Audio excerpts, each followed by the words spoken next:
Hi, everybody. Thank you for tuning in to Talking in Technicolor. I'm here with my friend Drew Houchin, a buddy of Hey, how's mine it from going? the Psychedelic Club out in Fort Collins. Hey, Drew. Hey, what's up? How's it going, everybody? So, Drew, I've known him for about a year and a half now. He Mhm. started with the Psychedelic Club at CSU from, I believe, almost the very first meeting, right? Yep. I was there for the first meeting. Yep. Yeah, so Yep. we met and kind of hit it off right away. Drew's read all the same books that I've read and probably more. Um, so he's pretty well versed in the world of psychedelia. What really I found interesting right away, Drew, is how you were telling me that you'd been down to Peru to do ayahuasca in San Pedro and hmm actually sat in circle with Don Howard. For those Yep. of you out there Yep. who don't know who Don Howard is, he's the fella, if you've seen the Aubrey Marcus documentary about San Pedro, he is his shaman during that one. So a little link with Drew. It seems like Drew knows a lot of the people out there doing some of the big things in the field right now. So he's got a lot of good secondhand knowledge, and he's on the road to making some of that some firsthand research down the road, getting right into the field of psychedelia as it grows in terms of a medical science. Um, but yeah, so Drew, why don't you tell us a little bit about yourself and what brings you on the podcast today? And um, yeah, what's your experience, man? Lay it on us. Yeah, definitely.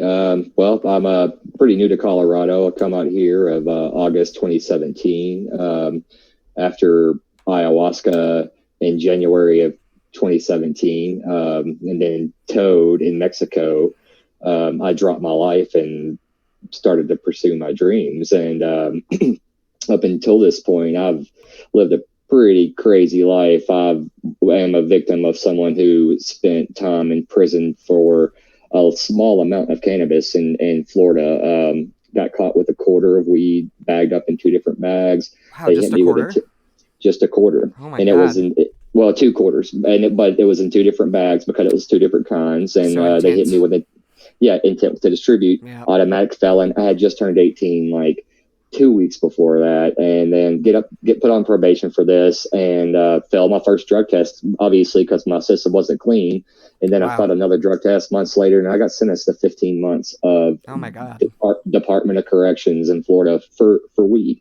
For weed, I spent all that time in prison for weed, and I've been through the legal system for cannabis, and then went through some serious prescription pill addiction for quite some time, and gotten a lot of legal trouble for that. I've spent a lot of time in rehab, and here I am in Colorado pursuing my dreams. I'm aspiring to be a medical doctor, psychiatrist in particular. I want to work Hmm. legally with psychedelics, and I want to help people just like me. I'm going through this process of healing myself, and I really want people to know that it's possible, and that there are alternative medicines out here that work very well with proper education, proper integration, and very important proper setting and proper guidance as well.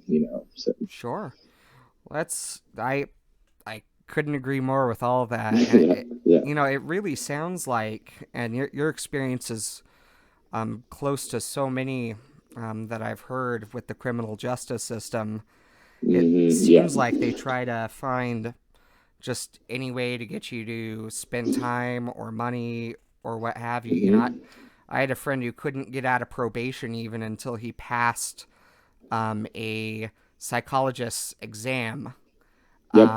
And the psychologist worked for the company that was administering his probation. And every time hmm they said no, he had to pay for another month of drug tests, another month of, going into their therapist, another psychological exam, fees and dues. So they had him on the hook Yep. for 500 a month. Just, It's a money but trap, man. it really Seriously, it's a is. money trap. And during the time of all this, I was lucky enough where I paid all my fees off all at one time, and my court costs. It was a couple $1,000s, but they left me alone entirely. The only thing that I had to do was take my drug test, and they didn't care about anything else because I've already given them their money. That's all they wanted. That was it. I and mean, that was it. yeah, that Yeah. it really is. I mean, and the whole thing about privatizing prisons to me seems like a I was actually disaster. was in a private prison. Actually, I went Really? to a prison. Yes, I was sentenced to 15 months to Department of Corrections in Florida, and I was sent to the Department of Corrections, which is ran by the state. And then from there, I went to a place called a booking camp. Basically, there, Florida has more penitentiaries than any other state in the country, and there's so many there that there's two facilities, one down south and one up north, where they have to like book everybody, and then they can figure out where they're going to send them because there's so many of them. And I got sent to a place called Corrections Corporations of America, CCA, and it is a private prison, and they make their own rules. I didn't see daylight for 7 months. They didn't let Wow. me outside. We stayed on lockdown constantly. It was bullshit. It was. I'm very, very fortunate. I didn't have any problems at all. I've been a mellow guy. Hmm. I got along with everybody, and I was very, very, very lucky to not have any problems in there. Yeah, but Yeah, I'm you a sound like a victim. I'm a classic. victim of that. Yeah. You sound like a classic non-violent offender there. Exactly. Yeah, exactly. And not only that, I get out, and so I have a criminal record at this point, Hmm. and I get caught on Christmas Eve with one point at a roadblock in the state of Kentucky. This is where I was, living at the time. It's where I was born and raised. Sure. And I told them that I had a joint, and he said, "Oh, look what we have here. Somebody's going to jail tonight." Just like that, like some kind of smart ass. And Wow. and he tried to get me to like snitch on somebody for a joint of weed, and he took me to jail that night. And I spent Christmas Eve in jail that night over a joint of weed that I told them about. And then of course, got put on probation. And this was like 7 months after I had just gotten out of prison. And I've spent a total of 10 years on probation in my adult Oh life. my God. I finally got off in November of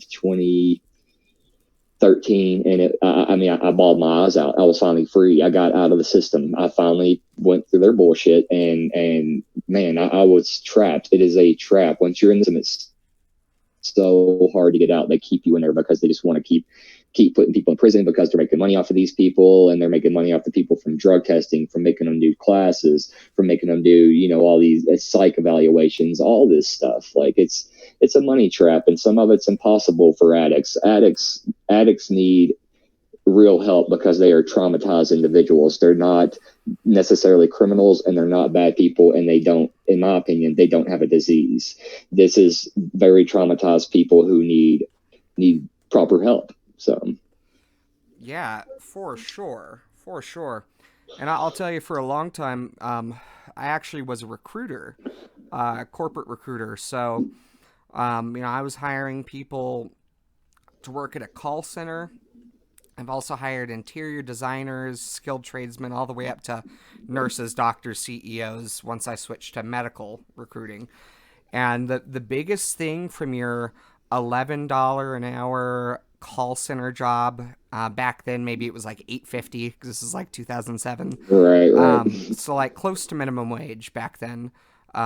Pretty good job in 2007 in Greeley, Colorado. Mm, But I couldn't hire anybody with a drug related crime, misdemeanor or felony, anybody with anything related to theft, anything related to any kinds of violence, mm, yep. which I can understand that one up to a point, depending on the Right, situation. right. Mm, Um, but definitely no felons. And I've never worked any of these jobs where they didn't require a background check and the mm-hmm. box that says, "Are you a felon?" I absolutely think they should ban the box. This is a soapbox I do issue of too. mine. Mm-hmm. Because I'll tell you, man, I would have, for instance, you're from the South, so you kind of Mm-hmm. know some of the culture down there. I knew a gentleman who interviewed very, very well, an African American gentleman who lived in the South. And in 1984, when he was 18 years old, he was dating the sheriff's daughter, and he happened to be a white guy, and he's a black guy in Right. the South, and he did not like that he was dating his daughter. So he booked him up on statutory charges, even though they were only like 6 months apart in age, because the parent didn't approve, apparently, in that Right. state, or at least that's what he told me the charge was. And he seemed like a perfectly nice, honest guy. He was like, by then, probably, what would that make him, in his 40s or 50s, probably. And his wife got on the phone, crying, like, he is such a nice guy. He lives an honest life. And the thing is that story, even though, like, I'll say my gut tells me this person's fine, my gut tells me he was in the wrong place at the wrong time. Anytime I ever took something like that to a supervisor or a manager, hiring manager, anyone who's in charge of the position I was hiring for, the answer was just a flat no, Right. automatically. It is such a tragedy. Someone spends, say 10 years in prison for having a joint on their person in Texas in the No. 80s, and they're fucked Exactly. for the rest of their life, And now there's people in the government profiting very heavily off of cannabis in legal states right now, which is utterly bullshit. There's still people in states that are illegal who are doing serious time for selling cannabis, and now people in states like Colorado, you got people like making major profits off of selling cannabis, and it's so backwards right now. We need federal legalization of cannabis, and we need federal legalization of all drugs. Actually, Yeah. not just criminalization. We need legalization. We need that to stamp out cartels. I mean, it will stamp out overdoses. It will stamp out, diseases transmitted through needles. It will eventually. It will take time, but I mean, just look at Portugal. I mean, they're having incredible results with what they are doing. Oh, yeah. And the war on drugs is not a war on drugs. It's a war on people, and it's a war on consciousness, is what it is. Well, back in the Nixon days, when they put out the Controlled Substances Act, he was actually caught on tape saying that it was to keep black and brown people and liberals down, like hippies. The hippies and black people. Yeah, exactly. Yeah, and I feel like they still do that. I mean, they systematically, with crack cocaine, wreck the, African American communities and Section 8 communities and the 80s, and here we are still today where African Americans are being profiled and killed by police officers, and it's getting ridiculous. We need something needs to change. Yeah. Oh, yeah. Like, when I look back at my life and think about all the times I've mouthed off to police officers, because I actually grew up with a former cop in my house. My father was a cop down in Corpus Christi, Texas, for several years. He quit when a gang leader killed his partner, and just like yeeted out of Texas at that point. Right. Yeah, I bet so. Yeah. But I get the impression that he was kind of a crooked cop as well, because most things were framed as, what should you say in this situation to benefit yourself? So, anytime I've been asked, can I search your vehicle? I say, no, you don't have permission. Unless, I'll get in trouble for saying no, but I have other things to do, and unless there's probable cause to search my vehicle, I'm not interested. And every fucking single time I've gotten away, it was 420 one year, and there was a marijuana pipe on my back seat, a new one, luckily one that had not been used, because there was a 420 sale in Boulder, and I bought a nice piece. And it's sitting on the back seat there, and he still decided not to search my car because I said no. And I think that is pure privilege right there. If I was a black guy or a Hispanic guy, I would absolutely not been spending the night at home. That's the way it is with me too. I'm a white male, but with my record and with all the tattoos and long hair and all that, I get the same profiling. I mean, I have been profiled my whole entire life and being pulled over for absolutely nothing, and they want to search me, but they come to the window as, hey, Mr. Houchin, I see that you have felonies and this and this and that. Is there anything that I didn't know about that's in the car? That's their first questions. They don't even ask me about my license registrations.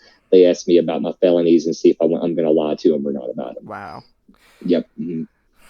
Yeah, and I just feel like once you've paid your debt to society, quote unquote. I mean, It's been over 10 years since I have any run-ins with the law. Well over 10 years, yeah. almost 11 now. Well, Luckily, I haven't even been pulled over or anything in 11 years. So I hopefully by this point, if something happened, like they would obviously see, it's been this long. But yeah, and I would think if I were to build a better system, and that's a complicated ball of wax to yeah. even think about, but one component for me would absolutely have to be after a certain amount of time. It shouldn't even be visible on your record if you've done everything you're Well, supposed to. it's not actually. They can still pull it up in the court of law, but for instance, like I really want to work the cannabis industry out Mm-hmm. here. And at first, when I moved out here, it was 10 years. You had to wait, and it was 10 years as of last October for me since I've caught a felony, and they actually dropped it, and so I'm now eligible to not even have to check that box. Yes, that I've been convicted of a felony because it's been so That's long. good. So that is That's yeah, things are awesome. changing a little bit like that. Places like Nevada, they're no longer drug testing. I believe it's Nevada. They don't drug test for cannabis anymore. For employees. So Yeah, well, it's happening. I get continually kind of fed up with the state of Colorado on that matter. That kind of their guidance, and this is one thing that I can say I made my mark on Greeley, Colorado, at least. Um, I was the hiring manager for StarTech down in Greeley. Mm-hmm. So I had two sites in Greeley that I did all the hiring for, basically. And, I talked to the group of the head of HR and his assistant. And basically, I had an old lady who had glaucoma, who had her medical card, who passed all of our requirements, had great background, and would be like a 10 out of 10. We hire this person on the spot. Right. And I said, the only thing is she's going to pop for marijuana. And I know we have, a deadline to get X amount of hires for the next hire date. And effectively, I said, state of Colorado just legalized marijuana, or at least legalized, it was medical at the time. Medical, yeah. Yeah. And she has the card. She has a prescription from her doctor. We say prescriptions are supposed to be okay. And I know that because we're Colorado and this thing just got opened up a little bit, groups like Normal and other folks, if they heard about it, surely there would be somebody all over it and complaining. And Yeah. so basically I convinced them, like, okay, to look at what can the rule be, and they let me write the rule for one of the Good. That's top like awesome. 3 biggest employers in Weld County. So Cool. yeah, That's cool. Yeah. that's pretty neat. But that it's just experiences like that and stories like yours that, man, I just feel like I know this isn't a hot take. A lot of people are saying this, but I feel like our criminal justice system is really pretty fucked. It's fucked in the ass is what it is, like entirely, man. It's systematically racist. It's all built around profits. It's built around keeping poor people poor and people who are in the system. Seriously, I Yeah. went through the system for over 10 years. I know how it works. I mean, it really, really sucks. It was a very, very hard time of my life. I went in and out of the rehabs. I stayed in addiction because I was just in and out of the system.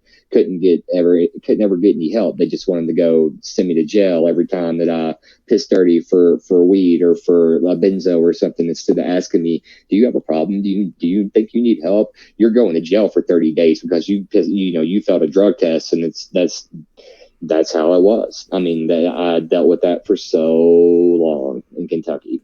Yeah. Ugh, Yeah. what a nightmare. Well, I think I can safely speak for a lot of people in saying I'm glad you've made it out of that trap at this point. Me too. Me too. I'm one of very few. There's not many people like me who come out the other side and who end up living a successful life like I aspire to live. Seriously. Sure. I owe it all to psychedelics and very intense integration, along with, psychedelic integration psychotherapy, and Hmm. being involved in ketamine assisted psychotherapy right now.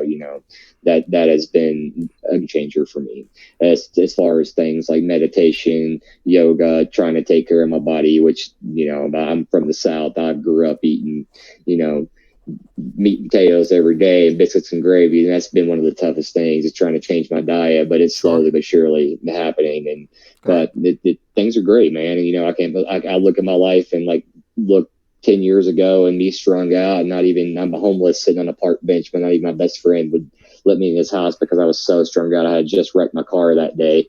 And like, I'm sitting there homeless with nothing, going, I got to do something different. And here I am, like, living out my wildest dreams. Like, anybody can do it. Like, Dude, good for you, man. That's thank fucking you. Thank you. fantastic. I'm very proud of myself. I've really learned to fall in love with who I am, where I am falling in love with who I am and what I want and what I want to do. And it's been very rewarding. So That's beautiful, man. I thank think you. self-love is one of the hardest things to It learn, is. and I never experienced until I was 31 years old. wow. Seriously, and I'll be 34 in June, and it's only been this long, and it's very, very weird still. Yeah. But psychedelics are the very time that it quiets my amygdala enough to where I can allow conscious thought come through and remind myself I'm a beautiful person, and that I've worked very hard to get where I am and where I'm going and what I'm doing, and I'm doing Hmm. exactly what I want to be doing in life right now. Like, I wouldn't change things. Seriously, everything is exactly how I want it. And when I look around, it's like a dream. It's a dream come true. It really is. And this is just the beginning of it too. Yeah. So that it sounds like you've covered a lot of ground, like going from where you were to where you are, and you say psychedelics are, I should say, Yeah, um, a big factor in how you get there. So I guess I was kind of curious to see. I guess let's start from the beginning. What was your first trip like, at least in terms of one that really cracked you over the head and said, yeah, for "Wake up"? sure. Um, Even at the age of, I started very, very young. At the age Yeah. of 13, on my 13th birthday, we stole a joint from one of my friend's parents, and I got so stoned, fell in love with it. But from when my parents got divorced, like, I was this free spirited, person. Whenever that bond got broken from me, it destroyed me, and I shut off from the age of 5 all the way up until the age of 13. When I hit that joint, seriously, I'd shut off and I felt free. And so I started trying anything I could get my hands on. And by the age of, the 13, on early ages of 14, I was already eating pills, like trying Xanax and, opiates and things like that. And I get caught with a book of rolling papers, like the second week of my freshman year of high Oh school. no. And my mom sends me to live to Panama City, Florida. This is in the year 2001. Sends me to live with my dad in Panama City, Florida Beach, the heyday of MDMA. Oh And yeah. I was 14 years old, and I've looked them up on Dance Safe, and the first time I ate MDMA was 14. I ate two white 4-leaf clovers that were shaped like clovers, and after doing my research, they contain a half or a quarter gram of pure MDMA. I ingested a Whoa. half a gram of pure MDMA the very first time I ever took a psychedelic at the age of 14. How'd it blew go? my blew my motherfucking mind. Even Yeah. even even at the age of 14, me and like 4 of my friends are sitting there holding hands and hugging each other, telling us how much we love each other and what we mean. We had no idea what we had. I had no fucking clue.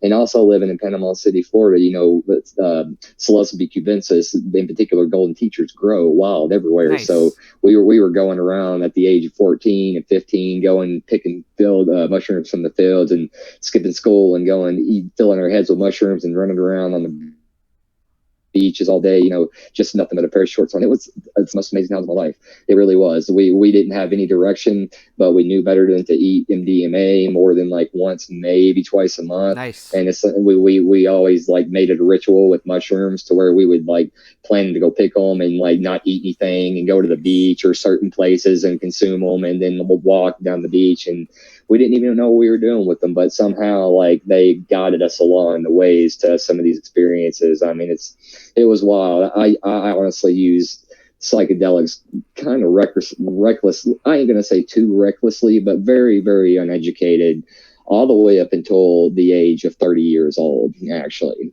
I've taken a couple hiatuses. Whenever I was 18, I ate about 9 grams of mushrooms, probably about 90 grams fresh that I picked, Wow. and I lost my head that day, and I didn't touch them for like 4.5 or 5 years probably. Wow. Yeah, it was a very, very long time, and then that's whenever the addiction like really took hold, and that's a whole other conversation. But after getting out of the last rehab, I was doing really, really well for about 4 years, but I just felt lost. I had stopped doing the drugs and everything.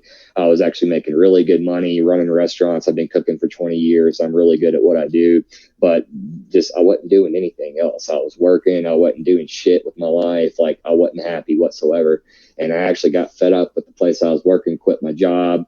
And since I was so good, I got hired on like 2 doors down at this really nice bakery. And some guy asked me if I'd ever heard of Aubrey Marcus, and I had not. And the first podcast I listened to was him and Joe Rogan talking about one of his ayahuasca experiences with him, and it blew my mind. Like up until that point, there had been times where whenever I was like 25, where I would eat, like 5 grams of dry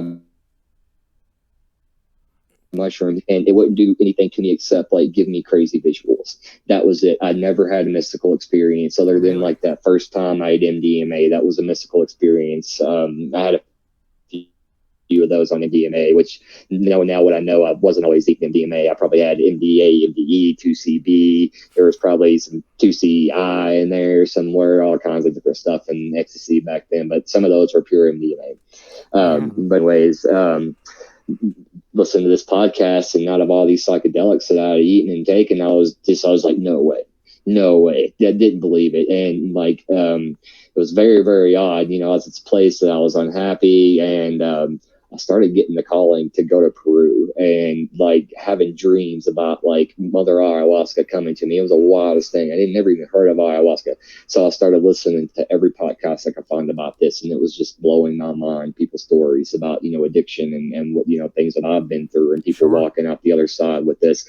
And so within 6 months, I had planned a trip with Spirit Quest, with Don Howard, and I was down there in January of 2017, and well, I did 5 ceremonies while I was down there, and the first 2 were actually very mild, and they say, Mother Ayahuasca was kind of getting to know me, I guess. And the third ceremony blew my mind. I had no idea what I was in for. Like, all this anxiety I've been packing around, and like insecurity and fear of rejection and things like that. It all came crashing in at one moment, and I was like pulled out of my body into a like visionary hell realm that I would consider my own hell realm. But as I felt like I was dying and like dissolving my ego, I was being stuck in this mindset of, oh no, all this anxiety and stuff, and stuck in that mind state in this visionary hell realm. I felt like I was stuck in hell. And as this is like happening, like I started feeling like my being was transcending, and I came out of it and transcended into a place that was like made of translucent grid lines, and I was greeted by Shiva and by Buddha. I had no idea who Shiva was at the time. I'm from Nebo, Kentucky, way out in the country, raised Southern Baptist, and I was greeted by, of course, knew who Buddha was, but I knew greeted by Buddha and Shiva. And they weren't like the people, Buddha and Shiva, the gods. They were statue figures, actually. And they were like greeting, they were like greeting me and welcoming me there. And I had like 360 vision in this space, and it was so wild. As Buddha was sitting in this compartment, and I was like observing around the 360 vision all the way around him, and he had this coffee table, and underneath the coffee table there was like 3 orbs of light, and for some reason I knew that like they contained like all of the universe and all of time and space and energy, and every experience ever was in these orbs of light in this plane of reality. And I started hearing this voice that was telling me it loved me. It's like, I love you. And at the time I thought it was it was, you know, the divine talking to me, telling me how much he loves me. And he asked me, he goes, "Oh, what do you want to know?" And at the time, my intention was, what am I doing with my life? And I had like 5 very, very intense visions, and they were very vivid, but at the same time fragmented, and it was hard to bring back. And they had to do with cannabis plants and this girl that it wouldn't show me her face, Interesting. and yeah, moving out west, and And was this before you had moved out west? no, I was still in Kentucky. Okay. And like the last, there was quite a few of them, but these are the main ones that stuck out. And the last one was me shaking hands with Rick Doblin. Actually, that was Really? the last. But yeah, that was the last vision during that. And you know, I came out of that, and it was mind blowing. I put down cigarettes. I unfortunately smoking cigarettes again, but from that, you know, first heavy ceremony, Mhm. for almost 18 years I smoked, you know, cigarettes. I put them down and didn't touch them for 18 months from that one Wow. ceremony. I mean, it was very, very healing. And the next night was every bit as wild. I mean, it's even hard to go into what, you know, words are hard to put Well, let me. into perspective, you know. So Well, before we move on to another one, let me ask you a couple questions about that.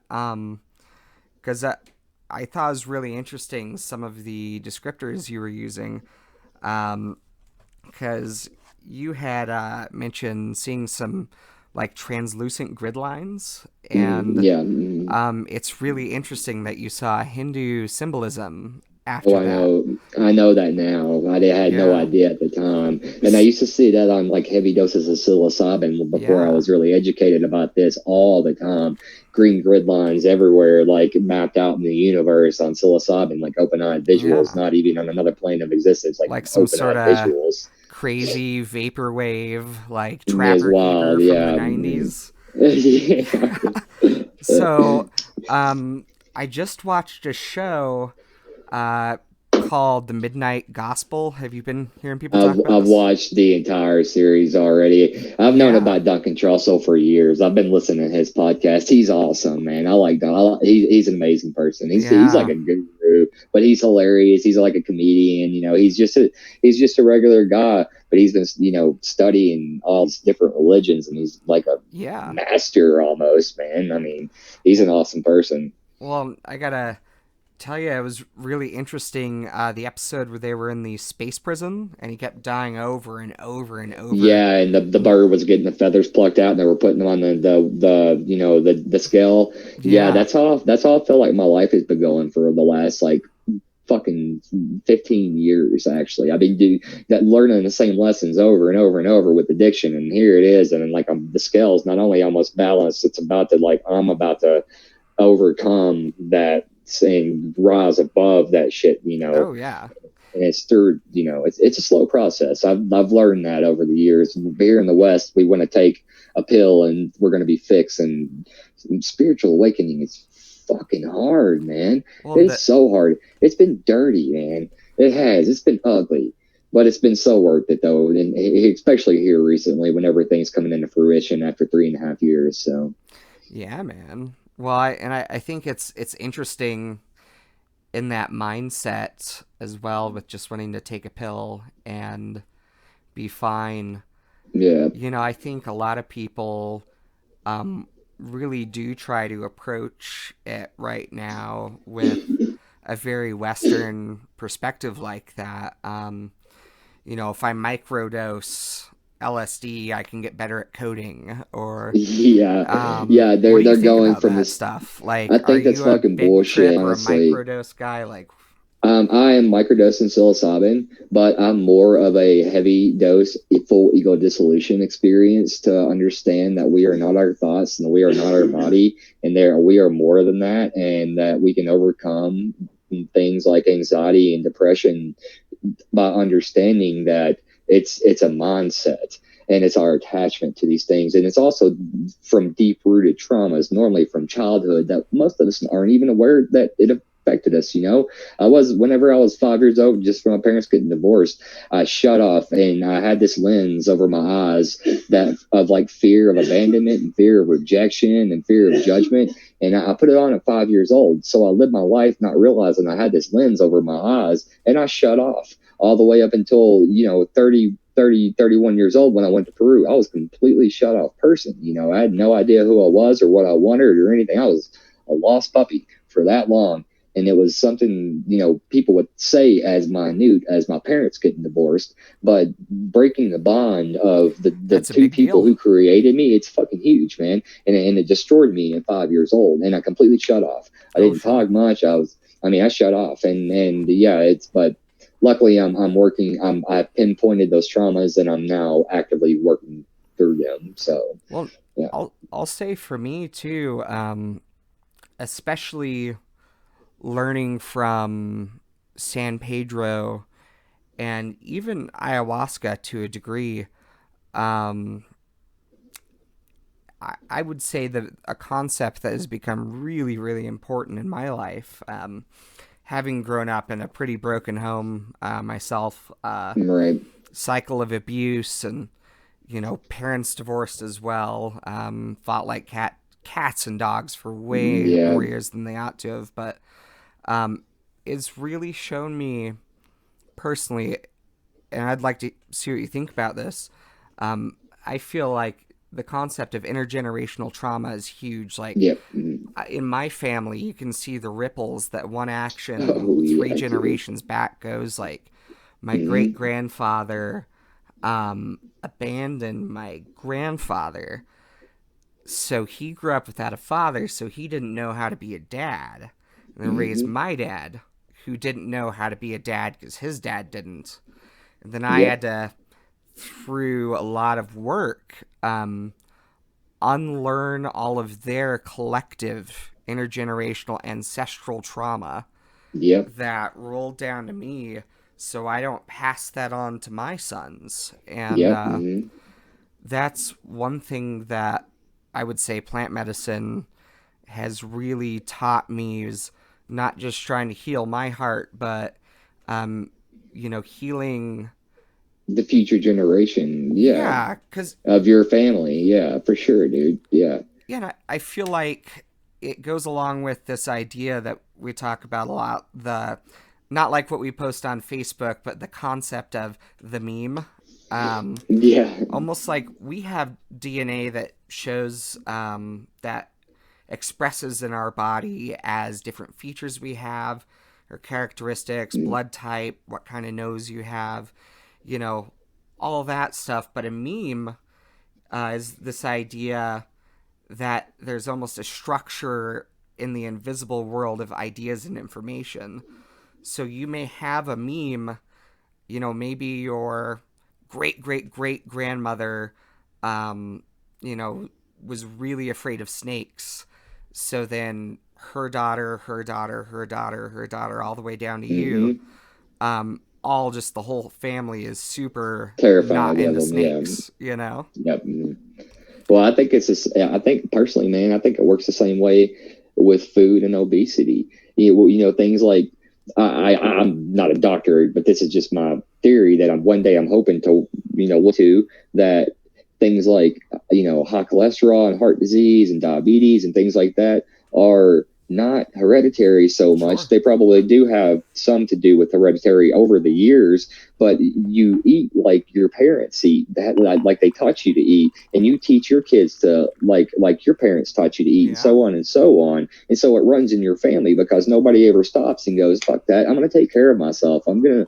to put nice things in my body and get good things out. And you teach your children to do that and break those kind of curses. I mean, I don't know, I could be wrong about that, but I'm hoping to do a study on that one day if I'm, when I'm a doctor, and that could be something huge to change our medical community. I mean, who knows, but could be completely wrong about that. But I can tell you personally, I grew up with canned vegetables, if we had vegetables, canned like peaches and pears and stuff, because my mom grew up, she was a military brat. So her dad was a chaplain who got sent to different stations. You know, they did Germany. He had to go out to Vietnam and give people their last rites out in the field. Oh Like, shit, yeah. yeah, being a chaplain in Vietnam would be kind of crazy, I think. So, Yeah. but so they all ate canned food because they were living on army bases, you know, eating army Right. food in the 70s. So that's exactly how we ate. We ate things like chip beef on toast, Mm-hmm. you know, a lot of just, you know, canned peaches and syrup. Like it's hardly fruit at that Mm-hmm. point.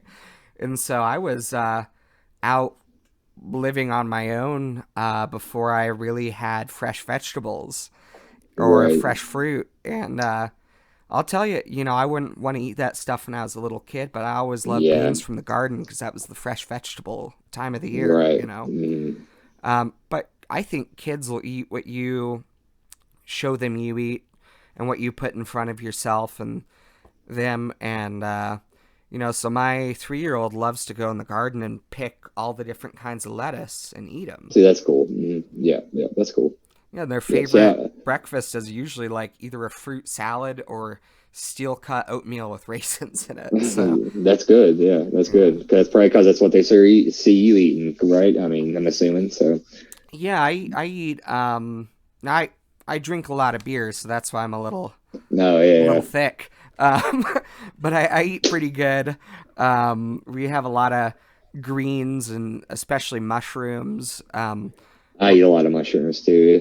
A lot of oysters and lion's Yeah, mane, have and you yeah, been out or foraging have yet been. this time of year? No, I haven't. I don't know anything around here yet. So Oh, I just well, been going to the Hazelnut mushrooms right down by my house, so I can just go up there and buy some fresh mushrooms grown and cook them up. yeah, So they're Hazel Dell. Shout out to those guys out yeah, for near sure, they're Windsor, awesome. Colorado. Yep. You can get like, so I see a lot of mushroom growers on my feed. I just have a lot of friends in the mycology community. Um, People who's the first time watching this, I'm the president of the local mycological society in Fort Collins, so I'm hooked in with a lot of the people who go out and forage and cultivate. But they're charging 15, $20 a pound for fresh grown mushrooms. Hazel Dell, $10 a ten pound. bucks, and they Yeah. sell half pounds too. So And yeah, like that's like a big old doggy bag full of lion's mane. You can't huge. beat It'll that it'll deal. feed 4 people. It'll feed 4 or 5 people. 1 pound will. Yeah, oh, my family like will buy a pound and have mushrooms and eggs for breakfast every morning for like 3, 4 days in a row, and that's a Yeah, pound. that Um, sounds really good actually. Yeah. right now though, out there, and I posted a picture of it in one of my previous videos, episode 3. I have been finding a ton of oyster mushrooms, just beautiful flushes, and I have to tell Out you, here, oh yeah, like really, yes, anywhere where there's cottonwoods and water. I have a bunch of cottonwood that I just got for free that I'm gonna inoculate. I've been growing oyster Nice. mushrooms indoor, and I have my cakes, and I'm gonna like rub my cakes all over them and hopefully water them. And so, Yeah, well, I actually have some oyster mushroom dowels coming from North Spore pretty soon. oh, nice, So I've cool. found that a lot of the municipal like tree care companies right now, or that not Uh, tree care companies, but in the parks, they're cutting a lot of logs. So you can go out and get some fresh cottonwood pretty easily this time of year. In okay, some of the I mean, same, there, yeah, okay. well, some of the same spaces I'm searching for oyster mushrooms, they're cutting those branches down too. So Right. my hope is to find one that's infected already. Take a Yeah, log yeah, home. of mycelium, and yeah, that would That be would be a nice. So score. yeah, not that right. I've seen quite a few people who've done that just on some of the forums, like Yep. scored an oyster log and it'll fruit the next, five Yeah, years if you take care of it. I know. Just water it and feed it, and yeah, yeah, Yeah, but we'll have to go out and do that sometime. Take you oyster hunting. yeah. Well, I mean, we're off to stay at home order. I'm going out hiking tomorrow if you want to join us. So we're going out to Lori State Park. I have a year pass. So Well, I got my kids until the weekend, but oh yeah, we'll yeah, talk about it more. yeah, Um, yeah. but But yeah, back to the ayahuasca. Actually, yeah, that's where we left off. Journey 2, I think we were on, right? That Journey 3 actually was my Three, mind goodness. blowing one, and on to Journey 4. Journey 4, I basically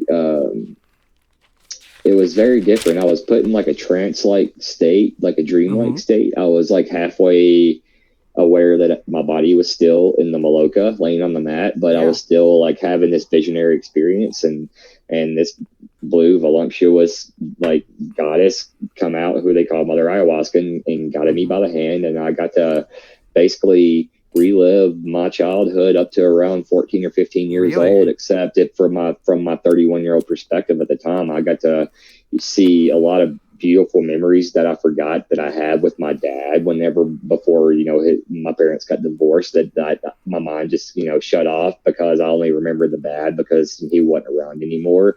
I mean, I got to like remember what it was being like laying in a crib.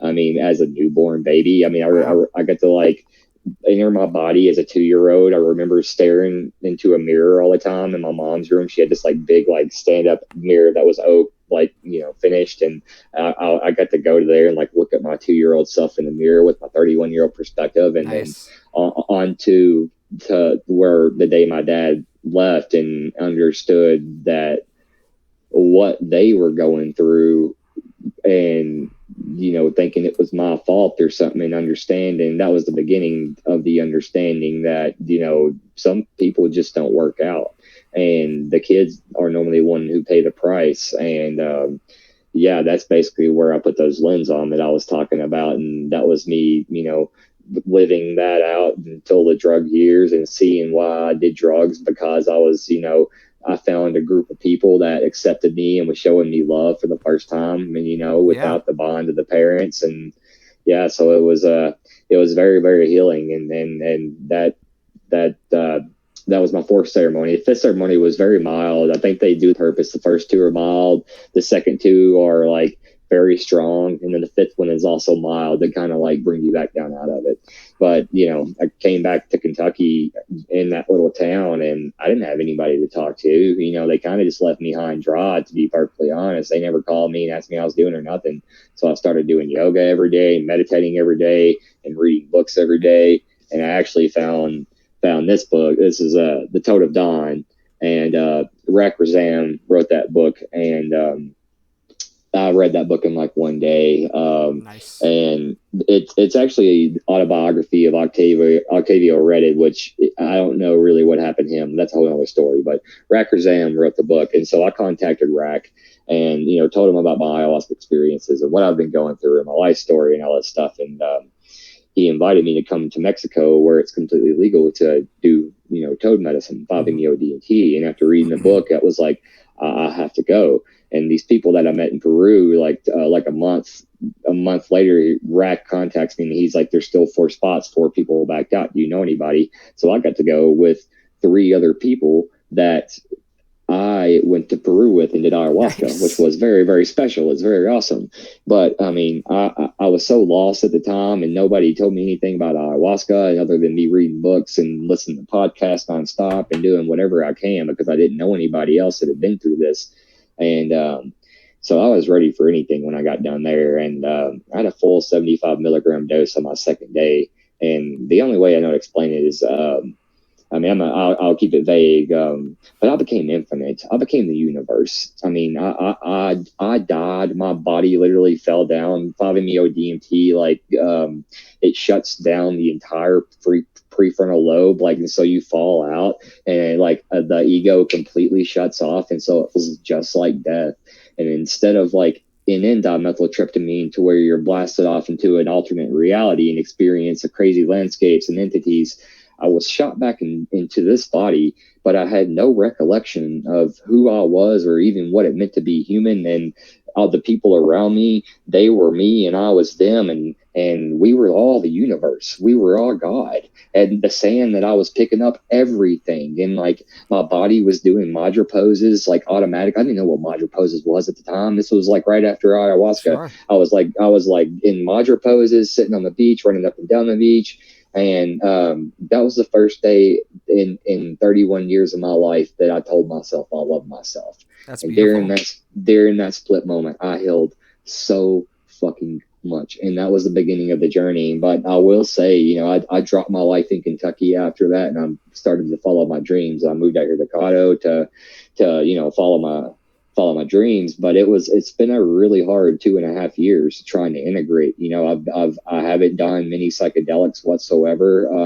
I went through a phase where I was eating a bunch of acid and just hanging out, but it started being like work. It wasn't fun anymore, and I wasn't looking for the work right now. I didn't really Sure. understand that I had just opened Pandora's box. Yeah. And so things started getting, weird. And so I was very fortunate enough to somebody reached out to me and that I know that was going to Denver to a psychotherapist who was, recommended through MAPS for psychedelic integration psychotherapy. And so I started that like a year ago, and I switched a job back in October, and I couldn't do that anymore, and started going to the NOAC Society and met someone there. And luckily he does the same thing, and he also works for MAPS, and he has a PhD. So he is now my psychotherapist and doing psychedelic integration psychotherapy. And also we have integrated the ketamine psychotherapy in there, which has done absolute wonders for me. Like, ketamine, it attaches to the glutamate receptors, and it helps create new neural networks in rats anyways, and not from taking it the way I have. I think it does in humans as well, but it alleviates depression within 3 hours, and sometimes it can last up to a month or so. But it has done wonders for me, and I've been very thankful in my recent experience. I didn't use psychedelics for 3 years, and here this past week I've sat with psilocybin for the first time in 3 years, and it was the most beautiful experience. I actually got to blast off on DMT during the peak of a 2-gram penis envy experience, and I became infinite again, just like I did in Mexico. And all these 3 years of work that was so fucking hard, and I felt like I was going crazy, all came into fruition just like that. And the things that have been happening in the last week, I can't even explain. It's like the things that were happening after I did Toad. Yeah, my life is getting insane again. And I mean, my friends who are in this community have PhDs working for MAPS and who are legally working with MDMA here in Fort Collins. They're my friends, man. Like it's amazing what these molecules have done for me whenever I've done the work as well. It's so beautiful, and I can't wait to see what's happened. I've found the love of my life, and she's on this journey with me, and I can't wait to see what's going to happen. I think I'm going to live out my wildest dreams on this earth. Like, and if reincarnation is a thing, I think I'm at my life cycle. I have no fucking clue. I don't know shit. Psychedelic, they like Dennis McKenna says, if I know one thing, if they taught me one thing, it's I don't know shit. And I totally agree with that, man. But like, I feel like, yeah, right. I feel like I'm gonna get to live out my wildest dreams on this earth, like for real, in this body. It's true, and it's beautiful. Yeah, That's great, man. Well, I gotta tell you, it sounds like, and this is one thing I'm really interested in as, my undergrad's in anthropology, cultural anthropology. So, one sort of project I'm working on right now is collecting as many trip stories as I can. I got so many. Well, the idea is I'm trying to compare them once I get enough interviews recorded and transcribed. I should be able to use some software that I used in previous ethnography we did in college under a professor out there who's doing World of Warcraft ethnography. Okay. That's cool. Yeah, it's pretty neat. But basically, it flags the amount of times certain phrases or archetypes are mentioned. So you go through and categorize and flag things. So you can take some soft data, an interview, and turn it into hard data by frequency, right? Right. So, kind of the idea is I'm trying to look at as many archetypes as I can. So, let's take it back to the grid lines. So I've heard of that described as Indra's net before, which is a really common piece of symbolism, I guess, in Hinduism. And I don't know much about it, but I do know that. Well, the interesting thing about that is I hadn't heard about it either until a mushroom trip I had with a friend back in January. Mm-hmm. Until I was laying down and closed my eyes. I was with a friend, and we it was pretty beautiful. We had actually had sort of a feud that lasted about 10 years, and have recently reconnected and decided to do some mushrooms together. I think low key it was a little bit of a way, at least for me, and I think for him too, to heal that severed relationship of Yeah, years right. and Mm-hmm. try to really reconnect because there was always some tension there. And so I just laid down because it's very important to me during a trip to have some closed eyed laying down Me time. too. I like to meditate. Yeah, and so it was the first time I'd ever listened to this group. I'm sure you've heard of them, Spangle or Oh Spong. yeah, Yeah. I got to see Spongo Live's last show at Red Rocks last year. It was Oh man. epic. It was amazing. Yeah. Well, when things ever open back up, I definitely would like to go to a concert of theirs. But it was the song, I think, the jellyfish climbs its way up the mountain or something like that. But my eyes were closed and I'd never heard this before. And all of a sudden, family members, uh, or at least people that felt like relatives or good people, and they may have even just been random people, but they felt very familial and loving, including, weirdly, my father in law. um, Yeah. Sarah's stepfather, Alan, appeared in this vision to me. Um, but these people all faded away, like into kind of a mist, and became this like neon purple, pink, like hot pink, purple net with different nodes where the different people who were standing over me were standing. Mm. Kind of became that the nodes on the net. Right. And when I saw that on that midnight gospel show, it made my blood fucking run cold because I had been there before. Yeah, And I've been you there were a few describing the times. net too. And I Yeah, I've been there know many times. Mike, who was on a previous episode, Yeah. has seen, he called it the interdimensional grid. And it seems like a lot of people are seeing this net. I've seen it Like, many, many times. Like very open-eyed visuals on high dose mushrooms, where the net is very open-eyed visuals, and it like follows me wherever I go. It's like the really? universe is perfectly mapped out in these like green grid lines. Man, I've had some really crazy experiences on like high doses of mushrooms, like before I was educated or even knew what I was Really? doing. So But yeah, like tell me this. Like, what was like close eyed? And I'll tell you if you after this, but I want to hear what's the craziest thing that you've seen just like visually. open-eyed, What was that? open-eyed visuals. Closed. Closed. Well, okay. It's hard. Well, whenever you break through on DMT, it doesn't matter if your eyes are open or closed. Sure. Well, Okay. here most recently, whenever I broke through on DMT, I've been eating mushrooms, and I probably smoked about 70 milligrams of DMT through my Vapor Genie. And Vapor Genie has a health stone in it, so it burns it at a perfect temperature so you can get the entire hit. And I hit it 3 really big times. And Goodness. I completely fully broke through, and I was blasted into the waiting room. And I don't know if you know who Insetigris is. He's an artist, but I was taken into his artwork.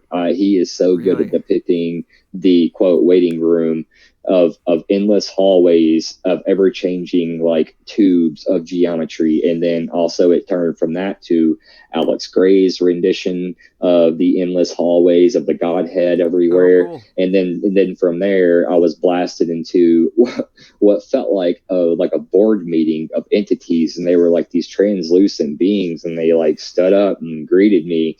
And they were like trying to explain to me that like my mind was racing so much trying to make sense of what was happening. And they were just like, everything is everything, man. Stop trying to take so much attachment to it. Just chill out. Just relax. And like but during this whole time, the weirdest thing about when I break through on DMT, someone is there telling me, hey, breathe, remember to breathe. My body, and I felt my body go. That's great. They'd be like, hey, breathe. It's so wild. But whenever I came back out of that, my body was in the lotus position, and I was sitting like this, and my cat was laying in my lap, and it was It was so healing, man. I had, like I said, I hadn't touched psychedelics in a few years, and I've dove right back into them like I was supposed to, and it's been very, very, very rewarding. Yeah, Very nice, man. yeah. Yeah, I have to tell you, I have not braced myself and actually taken the plunge and done the DMT myself. Mm-hmm. It sounds pretty wild. Man, it takes courage to do psychedelics, man. And the one thing that gives me the courage sometimes is meditation. I've been Mhm. meditating ever since my breakthroughs.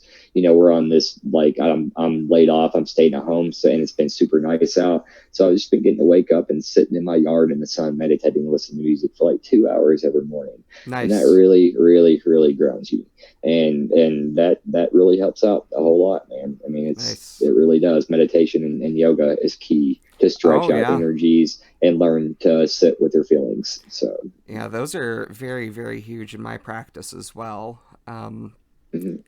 And especially, the last year I've been kind of trying to change it up.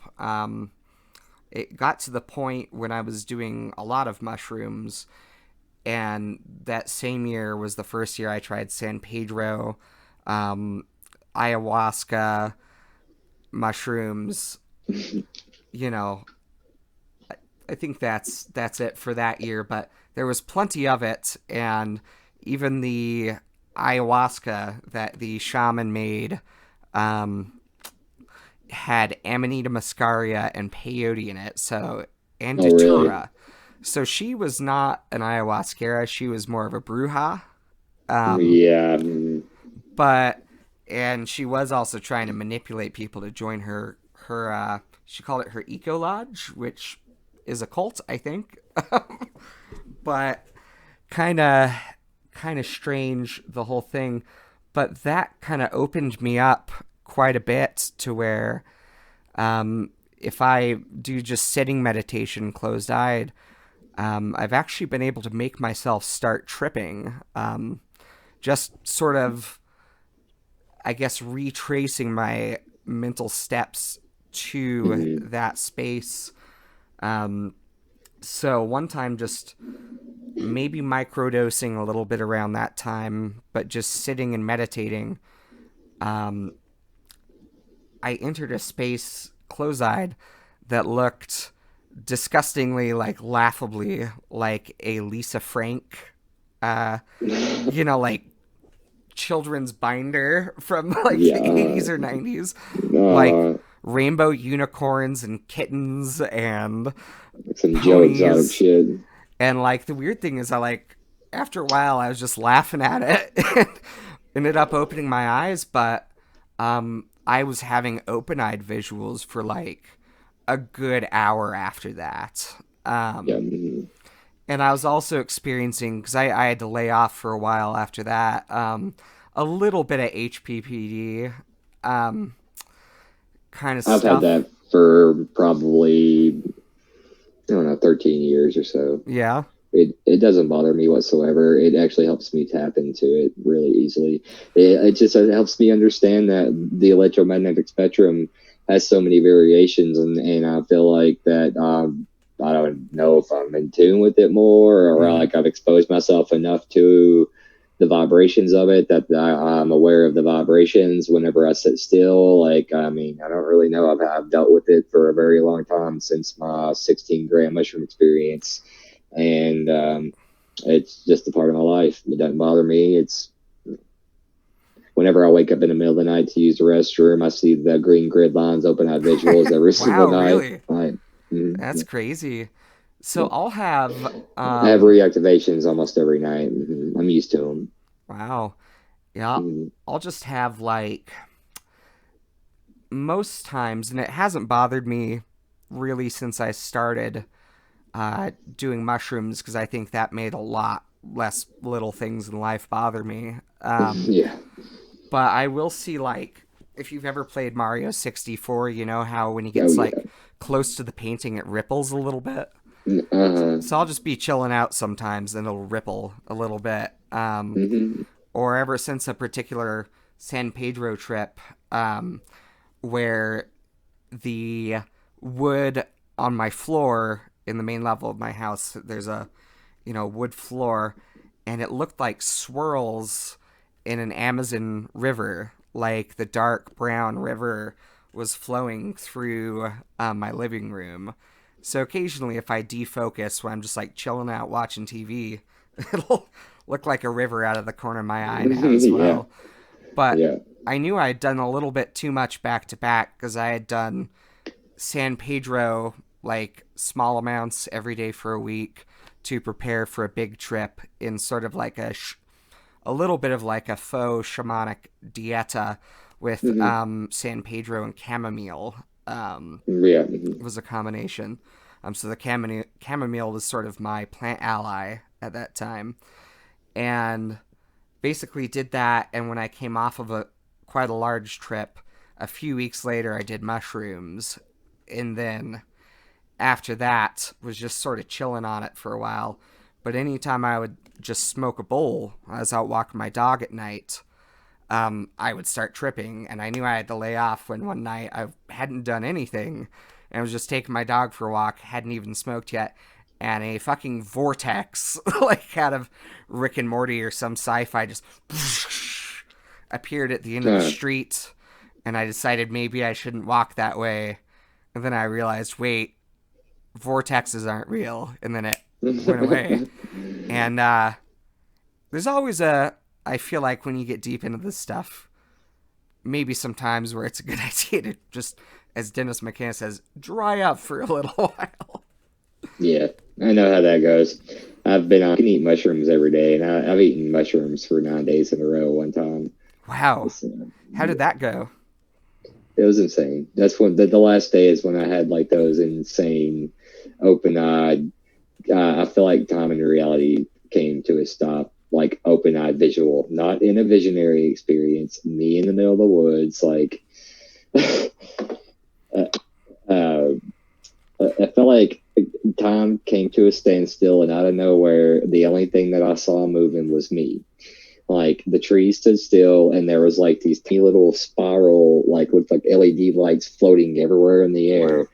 And these are open-eyed visuals too. And out of nowhere, like these giant green and like tie-dye colored discs that were like 10 feet wide, looked like portals, started like popping up like real fast and disappearing throughout the woods. Like, and I could hear them when they'd be close and be like, womp, womp, womp. It was really, really wild. And these are open-eyed visuals, mind you. And like, things are moving around a little bit, and like one popped up in front of my face, and it was really loud, and it knocked me backwards. And then when I stood up, and one like come up in front of me again, and I fell into it. And whenever I fell into it, time completely stood still. Wow. I looked over at my friends. They had stopped. The campfire had stood still, and I don't know what happened. It didn't last for about 10 or 15 seconds, and I was sitting there screaming, "Oh my god! Oh my god!" It's like at the top of my lungs. I had no idea what had even fucking happened, and still to this day have not experienced anything like that before. And that's what made them hear me and told me to shut up, actually. But I was actually listening to a Terrence McKenna podcast randomly one day, and he started talking about open-eyed visuals of tie-dye disc, and that was like humming, and I was like, oh man, I know what he's talking about. Dude, so that leads me to mushrooms. That leads me to something I wanted to ask you here. Have you read Brotherhood of the Screaming Abyss, or The Experiment in La Chorrera? True Hallucinations, yeah, I've read that one. Yeah. Yeah, so True Hallucinations, I think it's interesting because as you're talking about this and some of McKenna's experiences, I just keep thinking back to when they were putting some of it in their rice, like every single day, just eating them. Yeah, to make their food go further. Yeah, so my question for you then is, do you think, so for those who haven't read it, they're out in La Chorrera, it's the middle of the jungle, living in huts and finding psilocybin mushrooms. They'd gone down there looking for ayahuasca, but discovered mushrooms instead for themselves. Right. Really valuable, and they were really valuable, Terrence and Dennis McKenna. Anyone who home cultivates psilocybin mushrooms kind of has to thank them a little bit for starting that trend Oh and yeah. putting out one of the first books on how to cultivate. Mm-hmm. But some of your experiences, like, and some of theirs, I feel like after 9, 10, however many days, Terrence is seeing UFOs, Dennis is getting smeared across the universe. Yeah. Did your experience feel pretty similar to some of the weirdness they were going through, describing? Yeah, a little bit, a little bit. I had an experience where I just floated in an aura of light for about 4 hours. I don't really know what else happened. Just 4 hours went by, and I felt like I was just staring in like white and green and purple, ever changing light and floating. And I tripped for about another remainder of 3 or 4 hours. Um, I have had one of my craziest psilocybin experiences that I haven't shared yet. Whenever I Please got do. back from Peru, whenever I got back from Peru, I was kind of uneducated about what MAOI, is, Mm-hmm. and they didn't tell me there that I'm susceptible for a little while to psychedelics. Mm-hmm. And as soon as I got back, within like the first couple days, I took an eighth of mushrooms, and then I had just had MAOI like 3 days before that. So you They took some didn't tell. ayahuasca. Yes, Oh my and goodness. within I'm not shitting you, within 5 minutes I was tripping my balls off, like fading in and out of reality, and I had no idea what was about to happen. So I just went and laid in my bed, and I went into the fetal position, and I was like shaking uncontrollably, and I felt like the top of my head was going to blow off. And as I started fading in and out of this reality, like I felt like I was coming into a space that was very familiar. I felt like I was in a waiting room, and like I would come out of this waiting room, and there was three different versions of myself. There was like me, who I thought I was at that moment, just like observing like this waiting room, and where I felt like I knew where I was at. And then I would look forward, and it was me being on the cross, being crucified as Christ. And then there was another version of me over here, like screaming at me to get my shit together and to stop fucking around and stop messing with these medicines like this. And I got stuck in a loop like this for about 4 hours. Oh And my goodness. every single time that I was like observing myself being crucified as Christ, and You were in the soul prison, man. I was like on the cross watching myself as Christ, and I would die, and then I would come back into my body. And whenever I come back into my body, I was literally like vibrating uncontrollably, like in Wow. the fetal position, and my body would go, oh, oh, and relax and like open eyed visually. And my room was a pyramid just floating at 360 with an like a visual, like a realistic eye. It was like staring at me, and it just kept happening over and over and over. I don't know how long I would like open my eyes and like let my body untense and just go right back to the fetal position. I did that for 4 hours. It Wow. was terrifying. And I had a 2.5 hour paranoid schizophrenic episode afterwards, where I flushed about $1,000 worth of psychedelics. Called my mother. I thought the cops were outside my house, and I didn't know that this is actually common, actually. And when you don't have proper guidance and education on what these things are and do, and understanding that, psilocybin processes through your liver as for HODMT, Yeah, and I was especially gonna when, say, like, yeah, not everybody out there listening probably knows, about MAOI, how it works, and you're right, like yeah, Ayahuasca. So, can you explain why 2 grams of yeah. mushrooms after doing ayahuasca is a bad fucking plan? Yes, we have this. It's monoamine oxidase inhibitor, and the monoamine oxidase is this enzyme in your gut that basically breaks things like that down. Most things contain DMT, like grass contains DMT. If we didn't have this enzyme in our gut, we could eat grass, we'd be tripping our balls off just all the time. So when you ingest an MAOI, this inhibitor, it blocks that enzyme, and so it allows DMT to be orally active, for ayahuasca and Mhm. pharmahuasca and things like that. But you can also do this with mushrooms, to where 3 grams would equal 30 dry grams. You get almost 100% of the psilocybin that's in that mushroom, and I did not know this at the time. Yeah. Yeah. Ooh. Yeah. I have to tell you, like, anytime I've done one kind of medicine too close to another kind, it's always, and it's not the same for everybody, but it is always synergized to some degree, and I just can't imagine how intense 2 grams of mushrooms while you still have MAOI in your system would be. It was terrifying. I did that. I didn't touch mushrooms again until last week. Seriously. And I have been, doing a whole work, and I decided to sit with them, and they rewarded me immensely. They thanked me. They told me how much work I've been doing, and that they respect me, and I can come and use them again now as an ally. And I'm very excited about that. Actually, Nice. I can't wait to eat my first fruits. So, what when you say the mushroom told you? Did you see a person? Was it a disembodied voice? Was it just information? It was me. It was that third person over there yelling at me, telling me to get my shit together. That was the mushrooms in the version of me going, "Stop using these like this. So you don't even know what you like have." You. It was me, like just as you are now. Well, yeah, except this is February 2017. Yeah, like the first week of February. Yeah. So you were still allowed outside at that time. Do what? I said you were still allowed outside at that time, as we all were. Yeah.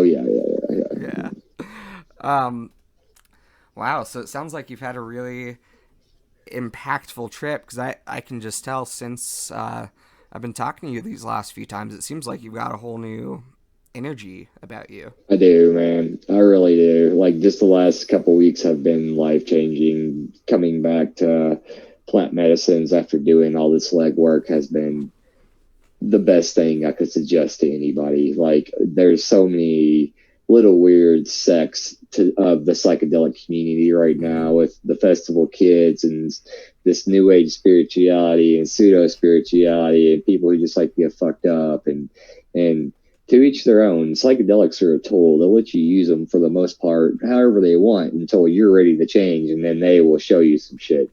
But I mean, there ain't nothing wrong with any of it. I love going to festivals, but the last 3 years I haven't touched a psychedelic at a festival because it hadn't been my time. But now I understand. Go ahead, sorry. Oh no, I was just gonna say, the thing about it too is, some folks may look at taking it at a festival as being sort of frivolous, but for a lot of people, like festival kids, I know for a fact that those guys consider it a very spiritual experience as well. They are. And actually, my buddy Matt, he's 72 years old. I love that man to death. We met in Peru. He started this journey at 68 years old. I commend him so much for even doing that. It's never too late to start this journey. Oh, yeah. And I got to take him to his first festival last year at Resonance in 2019 in Pennsylvania.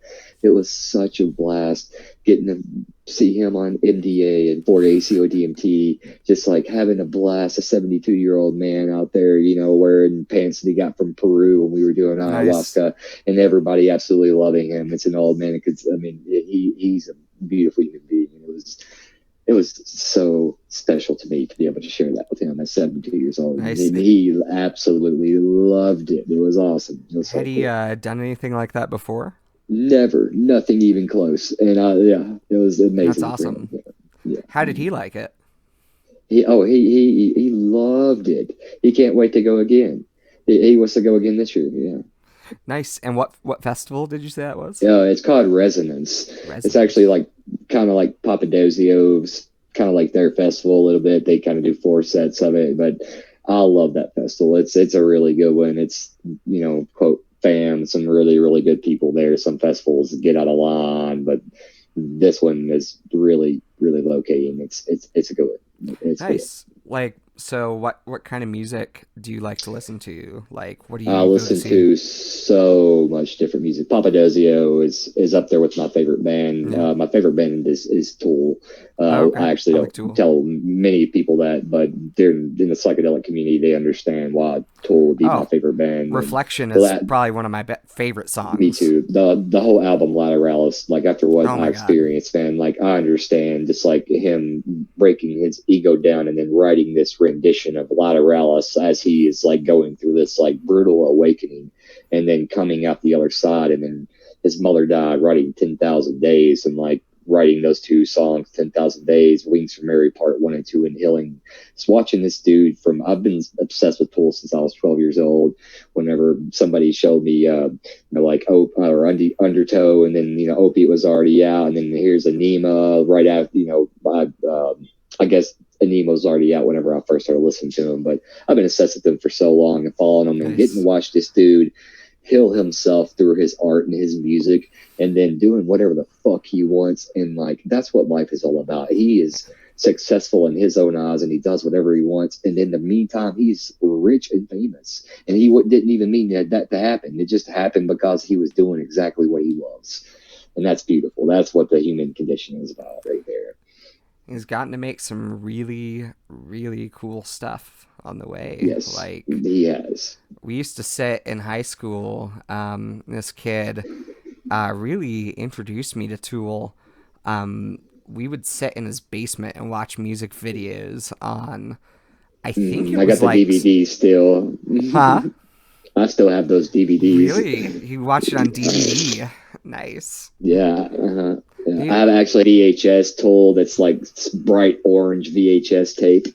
Nice. That's the Yeah, those claymation videos. Oh my gosh.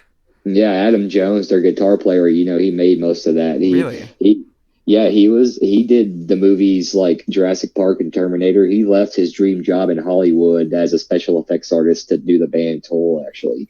That's really cool. I know, right? Yeah. Wow.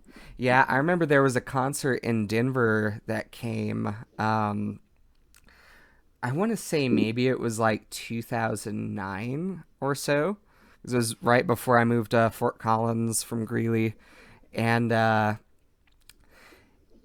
want to say the tickets went on sale online and they got bought in like 11 seconds. Instantly. Tool tickets sell out instantly. Oh my God.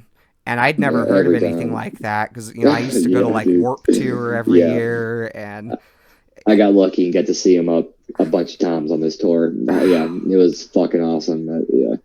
I was so just frustrated, and my brother got to get in, and he's like the whole time like, oh man, Tool was so good. Like, I mean, there's Maynard James Keenan, who I just explained kind of what he does, and then you have three of the best musicians, like, no shit, man, like on the face of this earth. They're up there with some of the best out there, and watching them live it's spiritual in itself. Just seeing them live, man, they are at the peak of their game right now. They are killing it, man. That sounds like it would be a really fun concert. It is. I've seen. I mean, that's all I do. Is how many shows I go to? I go to. I mean, I went to Red Rocks, I think, like 10 times last year. I probably saw like 75 to 100 shows last year. Yeah, it sure seems like you're at Red Rocks quite a bit. Well, that was counting the festivals that I went to. I saw probably hundreds of shows if I want to count those. But shit, totally forgot where I was going with that. But Tool shows. I saw all these shows. Tool still is probably, I think, the best show I've ever seen, and I've seen that many shows. Yeah. You know who was? I mean, they are my favorite band, but they put on an incredible show. They're amazing. Man, I would love to see just one, maybe someday. And we finally we try to do one concert at Fiddler's Green every summer. So one we saw recently that was surprisingly good, like super fucking good. It's Hall & Oates, actually. Oh, cool. Yeah. They I know, super basic, but they are. Daryl Hall is like the biggest ham in the world, and Oates just sits in the back, just playing his guitar like quietly. But they have this amazing saxophonist, and that's cool. Yeah. His name is Mr. Casual, and they call him that because he wears a tuxedo. Nice. But I guess back in the day, he's like this skinny, like Rick Astley guy with a bow tie. Nowadays, he looks like a sexy Benjamin Franklin. Like he's got like he's bald. That's good. He's got the long hair, and he's wearing like all gold sequin fucking suit and like 1980s sunglasses and just like fucking wailing on the saxophone to the point That's where awesome. like Daryl Hall was getting pissed at him because he had like an 8-minute solo. That's funny. He That's was awesome fucking though. incredible. Was Mr. Casual from Hall and That's Oates. good. That's good. Awesome. I didn't Nice, have like nice. high expectations, but Right, yeah. mind blown. I mean, we are right here by Denver. Like, it's the best music scene, Yeah. like, in the fucking world, man. It's awesome. Like, it's been incredible, man. Yeah. Yeah. Oh, I mean, we're very lucky. Growing up every summer in high school and probably like 3 years into, college age or post high school age, we went to Warp Tour probably five years in a row. Nice. That's awesome. And it was I got cool it. because you'd see like little bands playing next to huge bands. Yeah, yeah. Streetlight Manifesto. I love ska. They come out here and play 2 nights every year. I've seen them 6 times since I've been here. They're fucking awesome. But they play Warped Tour all the time. Yeah, the bands like that. Yeah. Oh yeah. Nice. Are you Music's having a amazing. like hard realization about like tickets that you've bought already for this year? Well, I spent a whole lot of money this year, like getting the year ready, and even if like they just give me vouchers of my money back, one or the other, I'll have tickets for next year where I can just save money for this year. I'll be cool with it. There's so many good artists like I'm trying to support, like doing live streams right now and stuff like that. It'll be okay. I mean, I'm perfectly fine with like being able to sit with myself and learn right now. And this is, I mean, I'm It's trying to perfect make time to do really it. good. Fuck yeah, it is, man. A lot of people are really struggling with this time, and I'm really very thankful for this time alone. Well, Every other time I've got to like take time to do alone, I've been made to do it by the courts. So sure. this is very nice. Yeah. So, Well, I'll tell you on our end, as I'm sure you know, I was a presumed positive, so I was like on what I thought was my deathbed for like right. Yeah. three Yeah. I days remember straight, that. just like and like in and out of like weird fever dreams. I slept for 20 hours straight in one sit. I only got up like to go to the bathroom and Whoa. drink a little water and like go right back to sleep. And yeah, so like the whole first couple weeks where everyone was just getting used to the idea and freaking out about it and stuff, I was already at home, presumably with it. Right. Hmm. And like my wife, Sarah, had gotten a new job already before this all came down, but her last few days, she was on the unit where all the old folks were coughing, and it was the first place in Larimer County where they had cases of COVID-19 Hmm. because one of her coworkers' family member went to Italy, gave it to her. She came to work, gave it to a old person, like five or I think seven total, ended up getting it. Jeez. Sarah got a sore throat and a cough and a little bit of body aches, but that was it. And Right. they didn't even know any like COVID was in the area, so they didn't have no one was wearing PPE yet because it was so early in this whole thing. Um, so she, of course, has an amazing immune system because she was, in the Navy and lived on a crappy little boat where everyone's cramped and has been a nurse for many, many years. Hmm. So anytime like something goes through her facilities that she works at, she gets like a little tiny bit sick and I end up on my deathbed with like the worst version of it. And Yeah. so this time was absolutely no different because she direct line of transmission, it came straight to me. And yeah, I lost about 3 weeks in there. Like first I Man, was that's a bummer. sick in bed, and then I was super weak, like almost delirious for a few Right. weeks, and like half asleep, sleeping a bunch, and everything smelled like oranges, which like you Interesting. hear about like a lot of younger people are getting um olfactory symptoms like weird smells, weird tastes, or loss of taste. I didn't really lose my taste and smell as much as everything smelled like oranges Huh. for That's like kind a of weird. week. It was fucking weird. I kept telling my wife Sarah, um, do you did you just peel a tangerine? Like, what the fuck is going on right now? Because that's exactly what it smelled like. It was like tangerines. Yeah, right. There's worse things that you could smell all the time, I Oh yeah, guess. definitely. Yeah. Yeah, But it's glad you made it through it and everything. That's wild. Yeah. You're thank the first you. person that I actually personally knew that, had it. So Yeah, it was crazy, but so Sarah was leaving her job anyway, so she stayed home like her right. last week, and then she got a couple weeks until the next job. So basically, we've been home together this whole time. We've got an oh shit box for exactly these kind of situations. So we didn't have to go to the Mm-hmm. grocery store, and we couldn't because I wasn't supposed to go anywhere for 14 days. Yeah. And then by the time that was over, everyone else was having to stay home anyway. So I've just kind of been in. But the real thing that saved us, I'd say, is like you can still go outside. So we've been Yeah. gardening a lot. We have been going out occasionally to go mushroom hunting, find a bunch of oyster Nice. mushrooms. And Mm-hmm. so, like, the meditative practice for me of both foraging and playing my handpan is a very trance inducing sort of Nice. thing for me.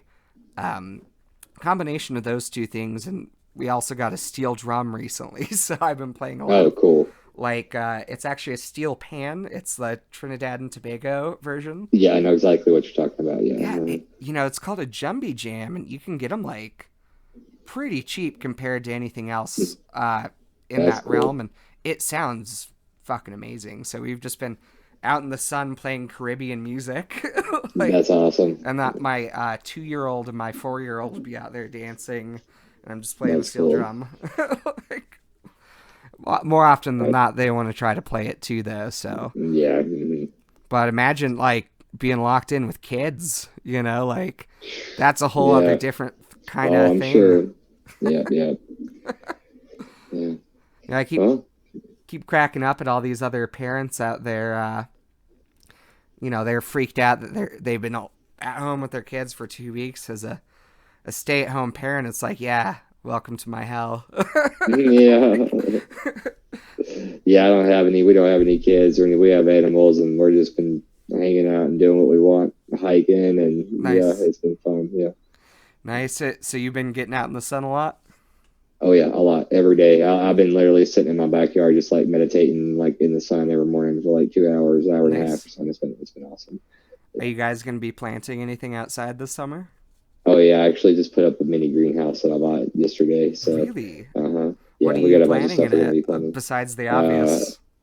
well, all my cannabis is in the basement indoors, actually. Oh, good. That's probably So your better plan. I actually bought that for my cactus because they need more sunlight from being inside all winter long. So Mm, I'm going to put my cactus in there, and then we get a bunch of seeds. We're going to start in there, which might be a week or two behind, anyways, for seeds.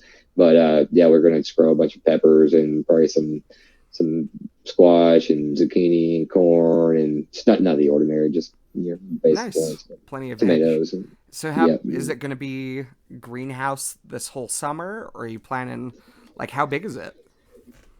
Oh, it's not that big. It's like 6 by 6, like 7 foot tall, like a Okay, peak that's roof. still pretty Yeah. nice. Yeah, it's decent. Yeah, it's not bad. I can fit quite a bit in there. So yeah, Nice. Was it like a hoop house or like a kit that you put together or? it's a kit that I put together. Yeah, with that bullshit instruction that was like ridiculous. I can't believe I figured it out the way I did. But I think I might know the exact one that you yeah, might have right. got. Yeah, yeah, yeah. Because I've been reviewing quite a bit of them. So Oh, right. Okay. we want Yeah. to. I've taken European pallet collars. They're basically the top of pallets that get shipped in from Europe. So we have the Vestas plant out in Yeah. Windsor, right? Yeah. So they send a ton of these. Basically, it's a box on hinges. So they ship them to Uncle Benny's out in Loveland. We pick them up secondhand for like $10 each. And Nice. That's those cool. raised bed kits often are like $50 or something. So I just bought 4 of them a few years ago, and this year we bought 2 more to expand just to be more food Yeah. self-reliant this summer, just in case, because they're talking about You strains never on the know. I know. food chain, or supply chain. Hmm. So, Yeah. but you just open it up because it's on hinges, pop it on the ground, and you have a raised bed right there. So That's what's up. That's cool. we've been talking for a few years because I situated them to where eventually we could put a hoop house Yeah, over right. them. Over them. Yeah. Yep. Because I think that'd be pretty nice to be able to have like a hoop house and then a couple beds of greens with a second hoop on them, so you can do greens all winter long. Like, Right. Yeah. Cool. that's the dream. I'm a little bit of a gardening nerd this time of I year. like gardening as well. I love plants. I have so many plants in my house. Like, probably have at least 50 or 60 plants in my house. Nice. And that's not counting my 6 cannabis plants downstairs too. So Nice. The perfect 6. yep. I can have 12 actually. I just don't have. I already cut down my flower recently because I have my May card. I can have 12 plants. So Okay. Yeah, I think with us we could have 12 too if we wanted, just because there's 2 adults. Right. You know, I'm not sure but how that works with that. They changed the laws, but last July was all that stuff. So I'll be looking I for it. think Fort Collins' limit is 12 now, if I'm not mistaken. Yeah, I have no idea. Which Every kind of county is screws those different. Utah plus 2 people, you know. Yeah. Yeah. But yeah, man, Yeah. we've got an interesting one that you might appreciate. I know we touched on this the other day, but you'll probably appreciate what goes into taking it out of dormancy. So the Bakanawa reed, which that episode about that plant would have been the previous one to this when I post it. But the Bakanawa, this psychedelic bulrush that I found out about a while ago, basically is a wetland growing sort of plant. So you have to keep it in moist soil or sand for like a few months and keep it cold before you sprout it, because you have to simulate winter. Right. So Interesting. one thing that I've done, because for a couple years ago, for a totally unrelated project where I was feminizing some seeds, I had some gibberellic acid. So it has like a few different potential application. You can use it to feminize seeds, or one thing that archaeologists do is when they have a very, very old seed that maybe they found in an urn that they've dug up.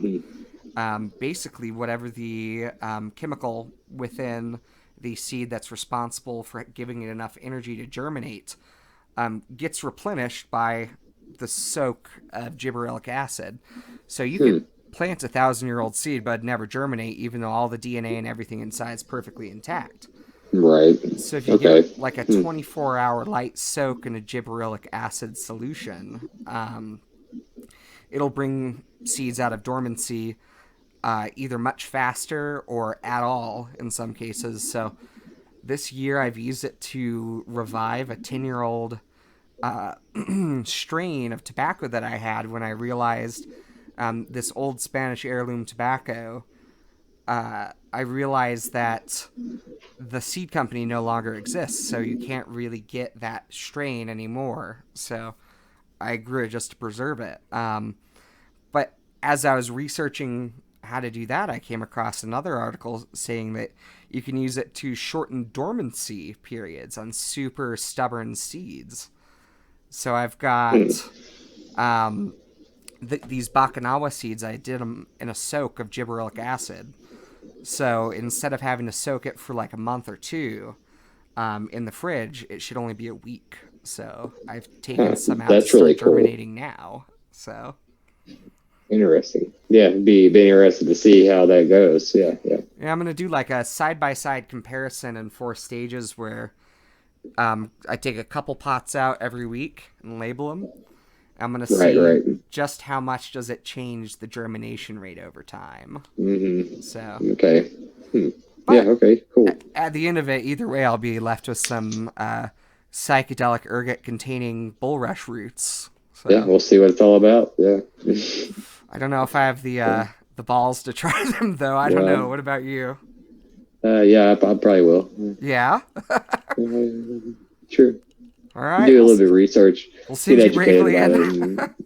My hope is that someone, after seeing some of these videos, will contact us about Bakanawa and that'd be cool. Yeah, say, hey, I've had an experience with it. Here's how you prepare it. Here's what my experience was. I know. I can't believe you can't find anything on Airwood about it or Zero. anything. Like, I know it's crazy.